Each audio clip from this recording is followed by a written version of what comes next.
Hello guys, good afternoon. Hope you're all doing alright and hope you've had a good week so far.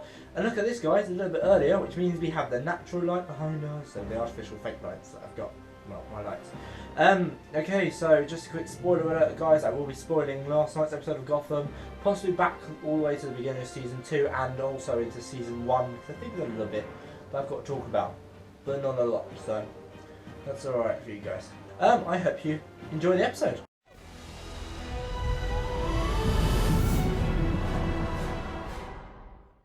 Okay, so now all the nitty gritty details are out of the way, the spoiler alert and stuff. Let us get on with the actual main event, the reason why we're here. Okay, so the title that you've just seen over the title sequence, the Season 2 Episode 6 is called By Fire. Now I think the reason why the title is By Fire is because Firefly was wreaking havoc and basically cleansing the city of Gotham with fire, or using fire, so it's kind of like by fire, I'm cleansing the city by fire and all that stuff. And also it kind of links to Galavan's plan to cleanse the city in fire and blood. So yeah, that's my idea. Okay, so my 5 words are under this week is only 3 words. I got it right this week guys. If you watched last week you'll know that I got that wrong. My 3 words are not quite perfect. That's not quite perfect. Now, the reason why I'll come on to as we go through the episode as usual. Okay, so on to our first character then, Jim Gordon.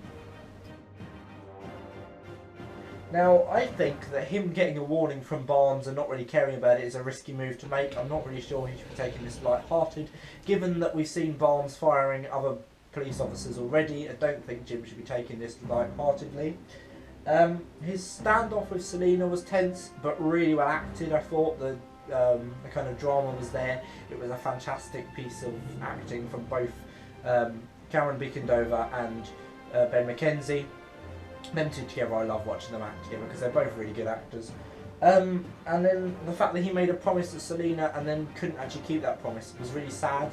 The fact that he had to go and tell Selina that her friend was dead, I think, or that they thought that she was dead, and I think that was really sad to watch him break his promise. And I'm glad that he found the bodies of the Kemp brothers, otherwise Firefly wouldn't have been caught really, because they wouldn't have known where she was going next, or they wouldn't have been able to kind of work out who done it. So yeah, that's Jim Gordon. On to Harvey Bullock. Now he was in it quite a lot more this week, which I really enjoyed. I thought the Kemp brother grabbing his leg was hilarious. I know it shouldn't be funny because he's just been burned almost to a crisp, but just him grabbing his leg and Harvey jumping and then kicking him, and then afterwards saying that, you know, he was it wasn't him that had killed him, it was the fact that he'd been burnt to a crisp already. It was just funny to watch him. And then him interrogating Ivy was a clever idea and I thought well executed. It brought Ivy into it in a way as well, because I'd actually forgotten about Ivy.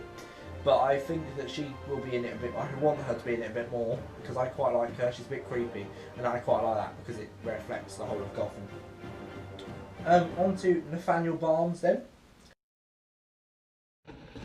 So this week I didn't feel he had much of a role. I actually wish he'd had more to do, which is kind of about all I've got to say about him this week. So it's quite short. Leslie Thompkins then. Now I liked her conversation with Miss Kringle about how Edward Nygma wasn't quite ambitious, or wasn't quite dangerous. He didn't live dangerously. He was just kind of quite calm and peaceful and whatever else, and he was quite, you know, content to live this weird life. And then Selina visiting her apartment later was funny while she was waiting for Jim to come back from essentially the standoff with Firefly at the end of the episode, which I thought was funny. And Leslie was very good during that. So finally then on the good people, Bruce and Alfred. Now the training scene, the one scene that Alfred was in this week, the training scene was really good, it was funny, it was enjoyable, it's really satisfying to see Bruce starting his training to become what in the future we presume to be, this is his start of his training to become Batman, and the Caped Crusader that Gotham needs, or you know, whatever. And then Bruce going to dinner with the Galavans was interesting.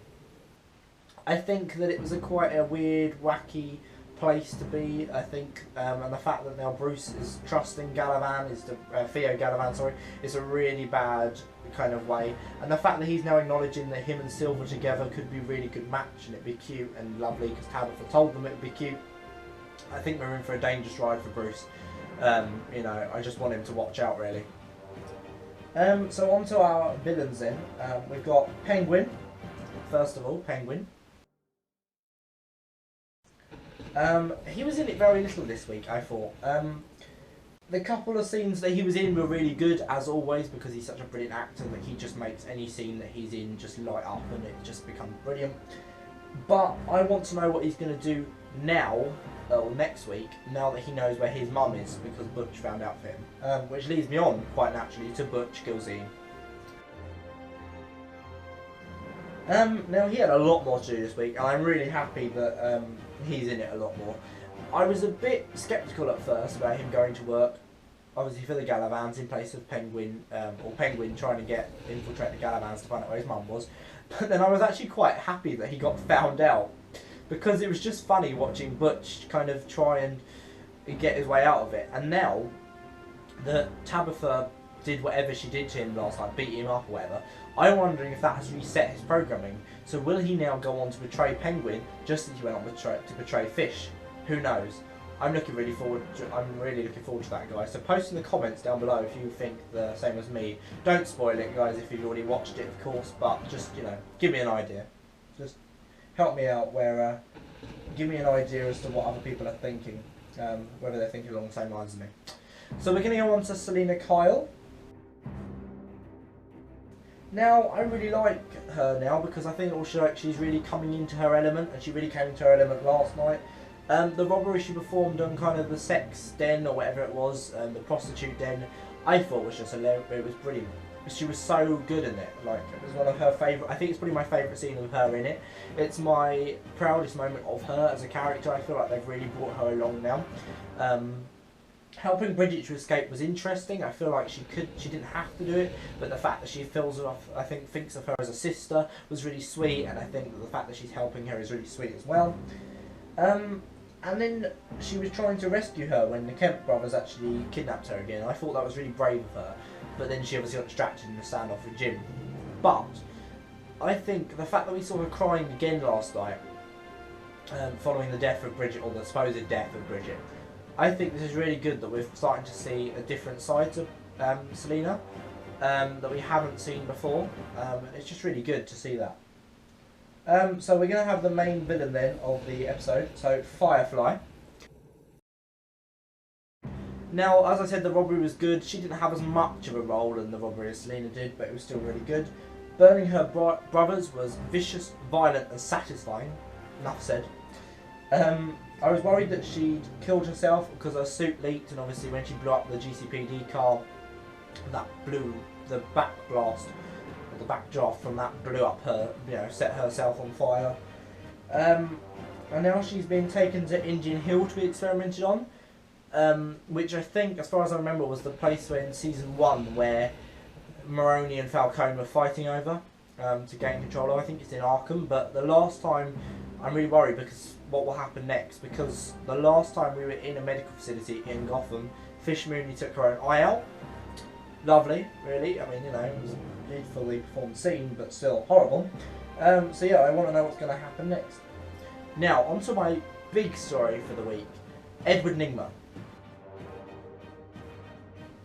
Now, a lot of you are going to, if you've been following this series, are going to be thinking, well, what's he done? He's just argued with himself.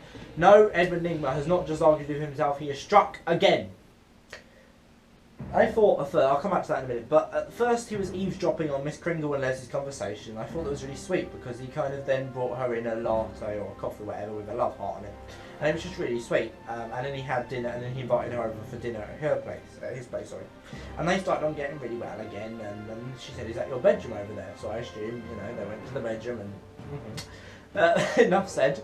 But then he went and ruined it by confessing to Miss Kringle that he killed Officer Dawdy back in season 1. He went, oh yeah, you don't have to worry about him. Why not? Because I killed him. And he was basically explaining to her, and she got really annoyed and really scared and really pissed off and went to go out the door. But no, he stopped her he put his hand on her throat and covered the other one. And he's going, I really love you, I really love you. I've loved you since the moment I saw you. Only to take his hands away to find out she's dead. Because he's killed her. I mean, what? It just really annoyed me. I was really sad. You know, I think. Sad face. Tear emoji. You know, it's very sad. Okay, so on to, finally then, into the characters. The Galavans. So Theo and Tabitha Galavan. Now, Theo getting more support as the mayor, or to run for mayor, is bad. That's it, really. It's bad. It's just shouldn't be happening because it's just going to be chaos for Gotham. Now, Tabitha having more to do was fun, more enjoyable to watch. I feel like she opened up more of the character this week. I was really relating to her. I just felt it was so much better. The dinner with Bruce and Silver was interesting, as I said. It was good. I enjoyed watching it. And Theo's plan, or his promises to Bruce, sorry, to kind of help him clear up Wayne Enterprises was both devious but also quite clever. I think that he's going to work well. Sorry, it's both devious and clever because I think he's going to work well to try and get that. Okay, so so finally then, Barbara was in it for one scene, but she was still very little. It's just not enough for a character like her who's been developed so much, and then they just kind of cut her out. There was no Zaz and no Lucius Fox, which, as I say, Zaz I want to see more of. Lucius Fox I'm not too bothered by, but Zaz definitely I want to see more of. So my overall conclusion then was that it was a great episode, much better than last week, or better than last week, not much better, but better than last week, but still not as good as episodes 2 and 3, Knock Knock and The Last Laugh, which was just my favourite so far of the season. Especially Last Laugh, I think, was my favourite of the season so far. So my overall rating then is a step up from last time, but a little bit step down from 2 and 3. And I'm going to give it an 8.5 out of 10, just on the basis that it wasn't as brilliant as episodes 2 and 3, but was better than last week. Okay then guys, so that is my Gotham review for Season 2, Episode 6 by Fire completed. Hope you have a good rest of the week, and I'm probably going to be uploading another video at some point this week, because me and my sister are going to record a karaoke challenge, so yeah. Hopefully, guys, you'll be able to see that at some point before the weekend, possibly even tomorrow, if it all goes well. So yeah, thank you very much for watching, guys. Hope you've enjoyed this video, and I'll see you all later. Bye!